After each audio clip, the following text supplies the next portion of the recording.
Assalamualaikum warahmatullahi wabarakatuh.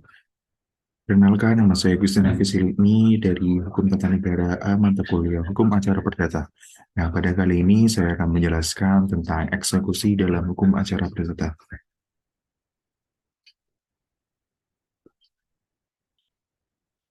Nah, yang pertama, eksekusi adalah menjalankan putusan pengadilan yang telah mempunyai kekuatan hukum tetap atau juga dikenal dengan res judicata atau ingkrah van gewisde yang bersifat penghukuman kondemnatoir yang dilakukan secara paksa jika perlu dengan bantuan kekuatan hukum itu.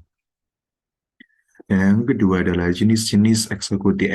Yang pertama adalah eksekusi pembayaran sejumlah uang, yang dimana eksekusi ini mewajibkan pihak yang kalah termohon eksekusi dalam suatu perkara untuk membayar sejumlah uang kepada pihak yang menang.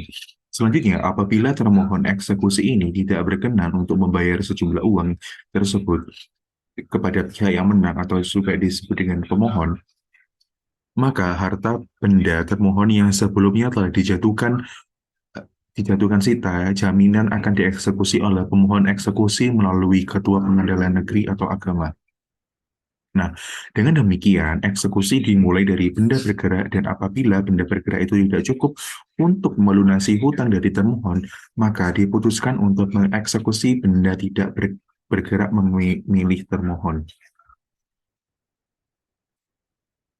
Selanjutnya, jenis-jenis eksekusi yang kedua yakni eksekusi putusan untuk melakukan perbuatan tertentu.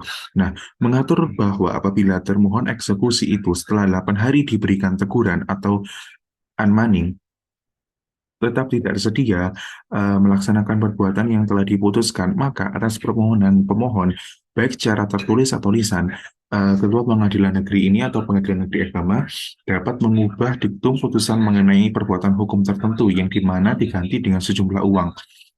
Nah, selanjutnya pihak yang berwenang untuk menilai besaran nominal uang itu sebagai pengganti eksekusi yang melaksanakan suatu perbuatan tersebut adalah Ketua Pengadilan Negeri atau Pengadilan Agama. Nah, selanjutnya adalah eksekusi real. Nah, yang dimana eksekusi real ini dilakukan terhadap eksekusi benda tetap atau tidak bergerak yang dilakukan dengan cara mengosongkan benda tetap kepada termohon eksekusi. Nah, selanjutnya eksekusi ini dilakukan dengan cara Ketua Pengadilan Negeri atau Agama membuat surat perintah kepada jurusita untuk mengeksekusi benda tetap atau tidak bergerak milik termohon untuk meninggalkan dan mengosongkan benda tersebut. Nah, apabila diperlukan pelaksanaan Nah, apabila diperlukan pelaksanaan eksekusi ini, dapat meminta bantuan dari pihak kepolisian. Namun, perlu digarisbawahi apabila atas benda tetap atau tidak bergerak tersebut telah dijadikan objek sewa menyewa antara termohon dengan pihak ketiga. Maka perjanjian sewa menyewa tersebut tidak dihapus kecuali bila hal tersebut diperjanjikan secara tegas antara termohon dengan pihak ketiga selaku penyewa benda tersebut. Nah, selanjutnya tujuan dari eksekusi itu sendiri ialah sebagai tindakan paksa untuk menjalankan putusan pengadilan yang di mana itu telah berkekuatan hukum tetap. Nah, akan tetapi menjadi pilihan untuk dilakukan apabila pihak yang kalah tidak mau menjalankan atau memenuhi putusan secara sukarela. Dalam pasal RV pasal 1033, pasal eh, pasal 195 sampai pasal 266 pasal 206 hingga pasal 258 RPG telah mengatur bahwasanya tentang peringatan atau teguran, sida eksekusi, pembunuhan prestasi, pengosongan objek sengketa, dan juga penyerahan objek sengketa, lalu pelelangan pembayaran dan juga penyanderaan. Adapun demikian, dalam eksekusi itu terdapat asas-asas yang dimana putusan tidak dijalankan secara sukarela. Yang kedua, yakni eksekusi dipimpin oleh Ketua Pengadilan Agama atau Mahkamah Syariah dan dilaksanakan oleh panitera. Nah, yang ketiga, yakni putusan itu telah berkekuatan hukum tetap, namun kecuali putusan serta-merta putusan provi dan eksekusi berdasarkan grosse acte. Nah, yang keempat ini yakni putusan itu mengandung amar kondemnatoir atau juga dengan menghukum.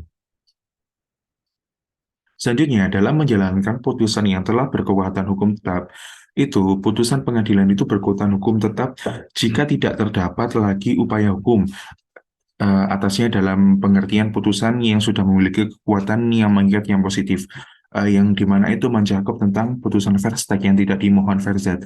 Yang kedua yakni putusan pengadilan negeri yang tidak dimohonkan banding.